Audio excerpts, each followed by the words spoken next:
उदगीरमध्ये नाल्यात अनोळखी व्यक्तीचा सडलेल्या अवस्थेतील मृतदेह आढळला. उदगीर शहरातील निडेबन रोड परिसरातील नले नगरजवळील नाल्यात एका अनोळखी व्यक्तीचा सडलेल्या अवस्थेतील मृतदेह आढळून आल्याने परिसरात खळबळ उडाली आहे. मिळालेल्या माहितीनुसार जून 24 रोजी बुधवारी सकाळी 10 वाजेच्या सुमारास स्थानिक नागरिकांना नाल्यातून दुर्गंधी येत असल्याचे जाणवले. नागरिकांनी पाहणी केली असता नाल्यात एका व्यक्तीचा मृतदेह आढळून आला. याबाबतची माहिती तात्काळ पोलिसांना व नगरपालिका प्रशासनाला देण्यात आली. घटनास्थळी पोलिसांनी धाव घेत पंचनामा केला. मृतदेहाची अवस्था अत्यंत सडलेली असल्याने तत्काळ ओळख पटू शकली नाही. त्यानंतर मृतदेह शवविच्छेदनासाठी उदगीर येथील शासकीय रुग्णालयात पाठविण्यात आला आहे. पोलिसांकडून मृत व्यक्तीची ओळख पटविण्याचे प्रयत्न सुरू असून परिसरातील बेपत्ता व्यक्तींच्या नोंदींची पडताळणी करण्यात येत आहे.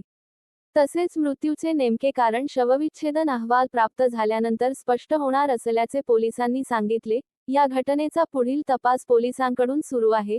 नगरपालिकेचे स्वच्छता कर्मचारी सिकंदर शेख, उबईद, गोरखन सेवा संस्थेचे सचिव सलीम शेख यांनी नाल्यातून मृतदेह बाहेर काढून पोलीस प्रशासनास सहकार्य केले.